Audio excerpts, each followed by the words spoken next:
तुम्हारे सिवा कुछ ना चाहत करेंगे, जब तक जिएंगे पढ़ाते रहेंगे।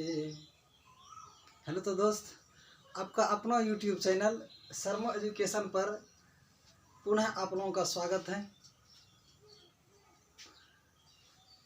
तो आप लोगों को बराबर जो है पढ़ाते रहेंगे हम, ठीक ना। तो आइए चलते हैं, आज हम लोग क्लास 10th का फिजिक्स।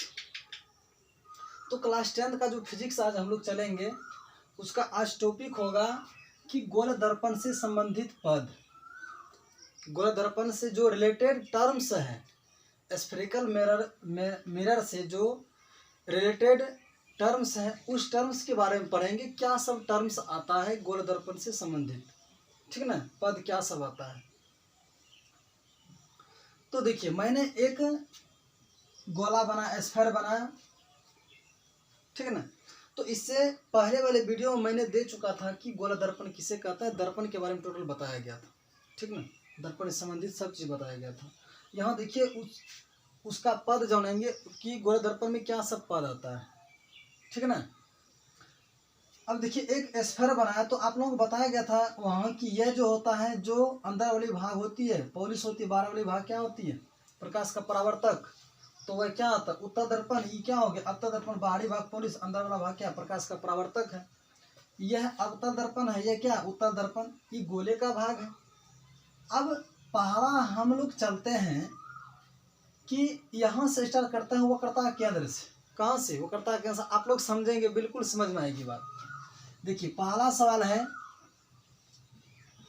कि वक्रता केंद्र, वक्रता केंद्र है ना, पहला टॉपिक होगा आप लोगों कि वक्रता केंद्र हम लोग किसे कहते हैं। गोल दर्पण का वक्रता केंद्र, गोल दर्पण का वक्रता केंद्र। तो आप लोग कॉपी और कलम निकाल कर रखेंगे, ताकि जैसे हम बोलें आप लोग जो नोट करते चले जाएंगे। क्योंकि बोर्ड पे लिखना अभी उतना संभव नहीं है, तो इसीलिए आप लोग समझेंगे। सबसे बड़ी बात है समझना, उसके बाद आप लोग लिखेंगे। लिखने का भी समय दूंगा आप लोगों को। अब देखिए, वक्रता केंद्र पहला समझते हैं कि गोल दर्पण, गोल दर्पण जिस गोले का भाग होता है, गोल दर्पण जिस गोले का भाग होता है, उस गोले के केंद्र को, उस गोले के केंद्र को वक्रता केंद्र कहते हैं। क्या कहता है, वक्रता केंद्र। अब देखिए, गोल दर्पण जैसे ये गोला हो गया, ये गोला का केंद्र क्या है, यही ना है, सेंटर यही ना गोला का केंद्र। तो यही क्या कहलाएगा, गोल दर्पण का वक्रता केंद्र कहलाएगा। गोल दर्पण क्या कहलाएगा, वक्रता केंद्र, ठीक है ना।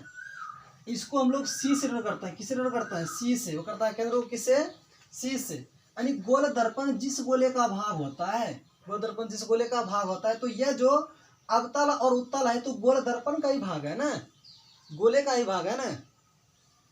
तो जब गोले का भाग है अवतल और उत्तल, तो इसका जो केंद्र होगा, इसका जो केंद्र होगा, यही क्या कहलाएगा, वक्रता केंद्र। यानी उत्तल दर्पण का भी वक्रता केंद्र होगा और अवतल दर्पण का भी क्या होगा, वक्रता केंद्र होगा। क्या दिक्कत है। तो इसीलिए इसका परिभाषा आप लोग पुनः समझ आइए कि गोल दर्पण जिस गोले का भाग होता है, गोल दर्पण जिस गोले का भाग होता है, उस गोले के केंद्र को, उस गोले के केंद्र को वक्रता केंद्र कहते हैं। कंप्लीट है। अब चलिए आते हैं हम लोग वक्रता त्रिज्या पर। वक्रता त्रिज्या, वक्रता त्रिज्या जैसे कि मान के चलिए ये गोला बना दिए, तो यहाँ केंद्र है, तो यहाँ से क्या कहलाएगा, त्रिज्या। फिर इधर क्या कहलाएगा, त्रिज्या। इधर इधर इधर इधर क्या कहलाएगा, त्रिज्या कहलाएगा। अब देखिए कि वक्रता त्रिज्या किसको कहते हैं हम लोग, वक्रता की त्रिज्या किसे कहते हैं। तो क्या है, गोल दर्पण का वक्रता त्रिज्या। तो इसको हम लोग आर से डॉट करेंगे। किससे, आर से। कि गोल दर्पण जिस गोले का भाग होता है, गोल दर्पण जिस गोले का भाग होता है, उस गोले के त्रिज्या को, उस गोले की त्रिज्या को वक्रता त्रिज्या कहते हैं। अरे बस समझ में ना, कि गोल दर्पण जिस गोले का भाग होता है, उस गोले की त्रिज्या, उस गोले की त्रिज्या को वक्रता त्रिज्या कहते हैं। अरे बस समझ में, फिगर में समझ लीजिए। ई गोला आप लोग बताए, यहाँ ई गोला हो गया तो यहाँ केंद्र है, तो इधर जो बनाएंगे क्या त्रिज्या होगा, फिर इधर करेंगे त्रिज्या, इधर इधर जो भी करेंगे ये क्या कहलाएगा त्रिज्या। तो यही त्रिज्या क्या कहलाता है, गोल दर्पण का त्रिज्या कहलाता है। ठीक है ना, दूसरा टॉपिक समाप्त हो गया। अब तीसरा आते हैं हम लोग। तीसरा जो है, तीसरा चलता है हम लोग ध्रुव। क्या चलता है, ध्रुव, गोल दर्पण का ध्रुव, जिसको इंग्लिश में पोल कहते हैं। ठीक ना, ध्रुव क्या हो, गोल दर्पण का ध्रुव किसे कहते हैं कि गोल दर्पण के मध्य बिंदु को, गोल दर्पण के मध्य बिंदु को गोल दर्पण का ध्रुव कहते हैं। अब देखिए मध्य बिंदु क्या, जैसे कि गोल दर्पण का यह उत्तल और अवतल दो दर्पण भाग होता है।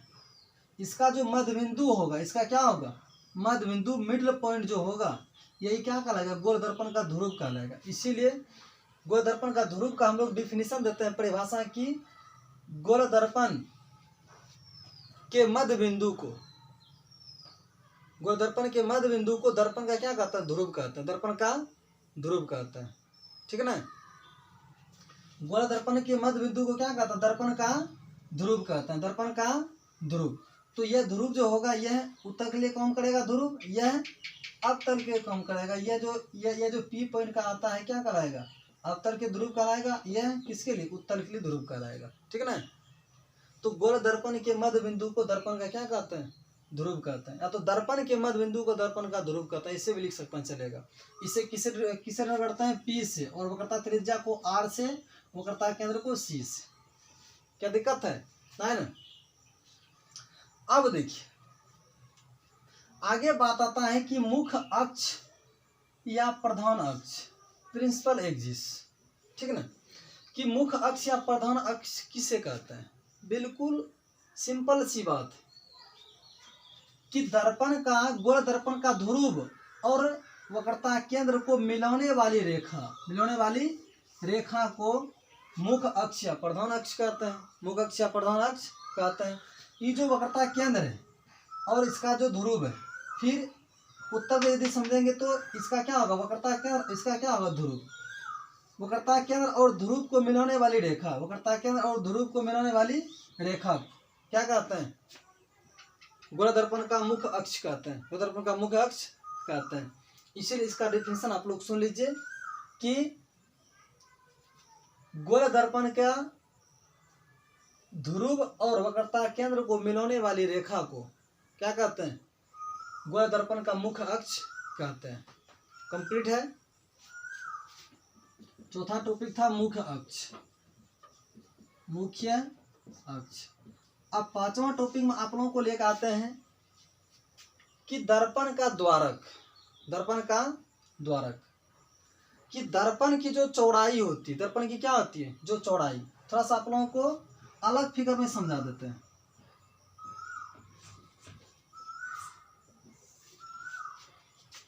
यह हो गया आपका कौन सा दर्पण बता सकते हैं, अवतल दर्पण होगा। कौन सा दर्पण, अवतल दर्पण, कनसेव मिरर हो गया।